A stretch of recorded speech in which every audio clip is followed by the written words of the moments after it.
اعوذ باللہ من الشیطان الرجیم بسم اللہ الرحمن الرحیم وَإِذْ قَتَلْتُمْ نَفْسًا الآیہ۔ یہاں سے موجودہ جو بنی اسرائیل تھے ان کے آباء اور اجداد کی تیسری خباثت کا تذکرہ ہے۔ پہلی خباثت نقض عہد، دوسری خباثت ہیلہ بازی اللہ کے حکموں میں، اور تیسری خباثت قتل النفس۔ پچھلے درس میں مختصر اس آیات کے بارے میں گفتگو کر چکا ہوں، امید ہے کہ آپ لوگوں کو یاد ہو۔ یا تو بھتیجا اور چاچا، یا بالفاظ دیگر بانجا اور ماموں، تنازع جائیداد پر یا کسی لڑکی کے رشتے پر، بہرحال ایک قتل ہوا۔ اب قتل یا چاچا ہوا یا ماموں ہوا، اور اسی قتل کے اندر آپس میں اختلاف شروع ہو گئے، ایک دوسرے پر الزام ڈالنے لگے کہ جی آپ کے ان کے ساتھ پچھلے دنوں مماری ہوئی تھی، یہ قتل آپ نے کیا، کہنا جی آپ نے بھی مماری کی تھی، ہو سکتا ہے آپ نے کیا۔ یہ اختلاف شروع ہو گیا،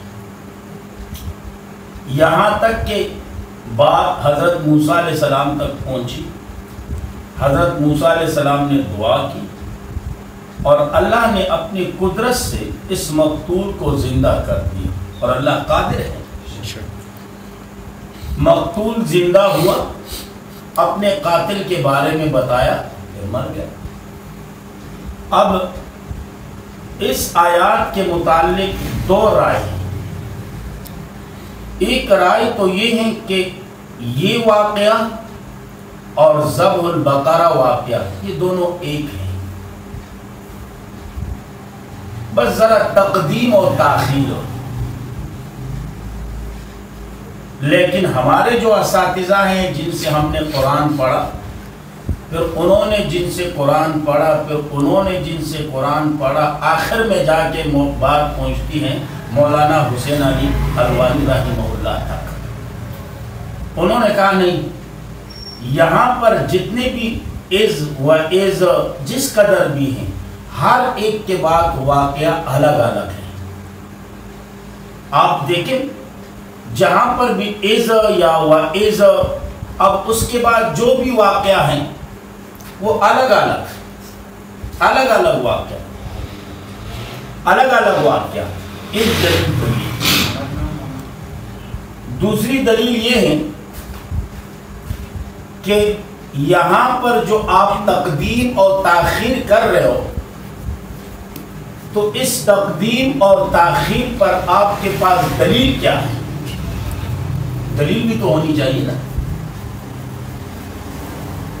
تیسری بات یہ، اگر ہم مان بھی لیں کہ چلو جی یہ ذبح البقرہ کا واقعہ اس مردے کو زندہ کرنے کے لیے تھا، تو 40 سال تک یہ مردہ پڑا رہا، 40 سال تک۔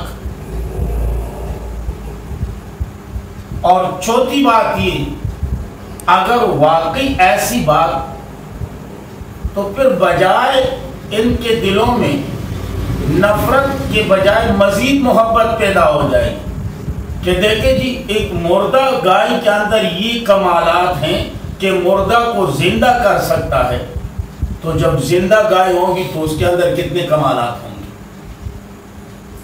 لہذا ایسی کوئی بات نہیں، بات یہ ہے کہ واقعہ ذبح البقرہ الگ ہے اور واقعہ قتل النفس جو ہے یہ الگ ہے۔ بات دراصل یہ نفس کی طرف ہے۔ اب یہ نفس ایک ایسا لفظ ہے کہ اس کی طرف ضمیر مذکر بھی راجی ہوتی ہے، ضمیر مؤنث کی بھی۔ یہاں پر بات اٹک گئی بس.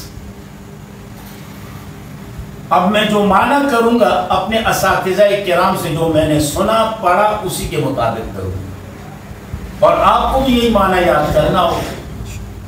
تو قرآن کریم فرماتا ہے بسم اللہ الرحمن الرحیم وَإِذْ قَتَلْتُمْ نَفْسًا، اور جس وقت قتل کیا تم نے ایک نفس کو، نفسن ایک نفس کو، صحیح ہے جی.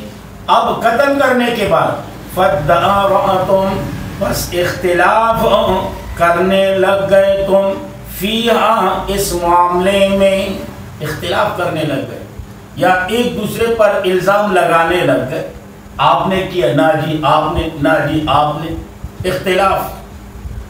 یہ اختلاف کیوں؟ آپ حقیقت کو چھپانا چاہتے تھے اور اللہ حقیقت کو ظاہر کرنے والا تھا. واللہ مخرج، اللہ ظاہر کرنے والا تھا، مع وہ کنتم تکتمون، جو تم چھپا رہے تھے، اللہ ظاہر کرنے والا. موسیٰ علیہ السلام نے دعا کی، اللہ نے کہا موسیٰ اسی مردے کا کوئی حصہ اٹھا کے دوسرے حصے کے ساتھ مار لو، یعنی ایک ہاتھ اٹھا کے دوسرے ہاتھ کے ساتھ یوں ٹچ کر لو، یہ زندہ ہو جائے گا اللہ کی قدرت سے. یا ہاتھ اٹھا کے اس کے گال پہ رکھ دو، یا ہاتھ اٹھا کے اس کے ران پہ لگا دو، یا ہاتھ اٹھا کے اس کے پیٹ وغیرہ جسم کے کسی دوسرے حصے کے ساتھ ٹچ کر دو، اللہ اپنے قدرت سے اس کو زندہ کر دے گا. جب یہ زندہ ہو جائے گا اپنے مردے کے بارے، اپنے مقتول قاتل کے بارے میں یہ بتا دے. تو موسیٰ علیہ السلام نے اسی طرح فَقُلْنَا اضْرِبُوهُ، پس کہا ہم نے مارو اس مردے کو اس کے بعض اجزاء کے ساتھ، بعض حصے کے ساتھ، بعض اجزاء کے ساتھ. كَذَلِكَ يُحْيِي اللَّهُ الْمَوْتَى، اسی طرح زندہ کرتا ہے اللہ مردوں کو قیامت میں، اسی طرح زندہ کرے گا اللہ مردوں کو قیامت میں. کس کو زندہ کرے گا؟ مردوں کو. کس کو؟ مردوں کو. یہ بات ذہن میں رکھنے ہیں. کس کو زندہ کرے گا؟ مردوں کو زندہ کرے گا. بات ختم ہو گئی نا. اب اگر کوئی ایسی بیچ میں ٹانگیں اڑا رہا ہے تو کیا کرے؟ بات تو قرآن نے صاف کر دی. كَذَلِكَ يُحْيِي اللَّهُ الْمَوْتَى، اسی طرح زندہ کرے گا اللہ مردوں کو قیامت میں، اسی طرح زندہ کرے گا. وَيُرِيكُمْ، اور دکھاتا ہے تم کو اپنی آیاتیں، اپنی نشانیاں قدرت کی، لَعَلَّكُمْ تَعْقِلُونَ، تاکہ تم عقل سے کام لو، تاکہ تم عقل سے کام لو. صحیح نا جی. یہ بہترین معنی ہے، بہترین معنی. ہاں چلو جی اتفاق کی بات کرتے ہیں. ذبح البقرہ یہ واقعہ الگ، قتل النفس کا واقعہ الگ. 40 سال تک یہ سوال کرتے کرتے کرتے کرتے اب جس رات ان کو مطلوبہ گائے مل گئی، کل اب گائے کو ذبح کرنا ہے، اسی رات یہ واقعہ بھی پیش آ گیا. تطبیق لانا ہے نا دونوں کے درمیان. یہ واقعہ بھی پیش آ گیا. چلو جی ایک نہ دو باتیں ہو گئی. اللہ نے کہا اس کو ذبح کر لو، اس گائے کا کچھ حصہ اٹھا کے اس مردے پہ مار دو. اب اس مردے کو مارو گے اس گائے کے کسی حصے کے ساتھ تو اللہ اس کو زندہ کر دے. بات ختم. لیکن بات پھر وہی آئے گی کہ ذبح البقرہ کا مقصد لیحول معبود، ان کے دلوں میں ان کے معبود کی وہ پیدا کرنی تھی، نفرت کہ یہ کیسے معبود ہے. اور اگر یہ والا معاملہ سامنے آ جائے تو بجائے نفرت کی محبت آ جائے. اگر یہ والا معنی کرو تو اس طرح کر لو. فَقُلْنَا اضْرِبُوهُ، پس کہا ہم نے مارو اس مردے کو، بِبَعْضِهَا، بعضی حصے اس گائے کے ساتھ، بعضی حصے اس گائے کے ساتھ. گائے کا دم وغیرہ اٹھا لو، ران وغیرہ کچھ اور حصہ وغیرہ جو بھی ہو اٹھا کے اس پہ مار دو، بس زندہ ہو جائے. ٹچ کر دو، مارنے سے مراد ٹچ کرنا. بس یہ زندہ ہو جائے. اب اگر کذالک اسی طرح یحیی اللہ الموتى زندہ کرے گا اللہ، یعنی قیامت کے دن ہر بندے کو گائے کے حصے کے ساتھ مارے گا، اٹھائے گا. یہ بھی بات سامنے آئے گی. لہذا بہتر وہی معنی ہے کہ مارو اس مقتول کو اس کے کسی اجزاء کے ساتھ، بس معاملہ ختم. اس لیے فرمایا کذالک یحیی اللہ الموتى، اسی طرح زندہ کرے گا اللہ مردوں کو قیامت میں. وَيُرِيكُمْ اور دکھاتا ہے تم کو اپنی نشانیاں قدرت کی. لَعَلَّكُمْ تَعْقِلُونَ تاکہ تم عقل سے کام لو، تاکہ تم عقل سے کام لو. ثُمَّ قَسَتْ قُلُوبُكُم مِّن بَعْدِ ذَلِكَ انشاءاللہ کریں. اللہ رب العزت ہماری اپنے دربار میں قبول و منظور فرمائے. جس قدر مسلمان دنیا سے رخصت ہو چکے ہیں اللہ کریم سب کے لیے مغفرت کا ذریعہ بنائے، ہمارے لیے بھی، ہمارے والدین کے لیے بھی، آپ کے لیے اور آپ کے والدین کے لیے، تمام عالم کے مسلمانوں کے لیے، تمام اہل حق علماء کے لیے، طلباء کے لیے اللہ رب العزت ذریعہ نجات اور ذریعہ بخشش بنائے. جس قدر بیمار ہیں اللہ کریم سب کو شفائے کاملہ صحت کاملہ نصیب فرمائے.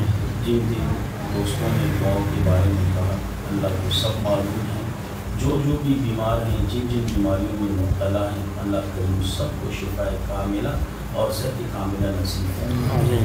جو پریشان حال ہیں اللہ سب کی پریشانی کو دور فرمائے. جو بھی اولاد ہیں اللہ کریم سب کے جوڑیوں کو اولاد کی نعمت سے بھرے. جن کے ہاں نارینہ اولاد نہیں اللہ کریم ان کی جوڑیوں کو نارینہ اولاد کی نعمت سے بھرے.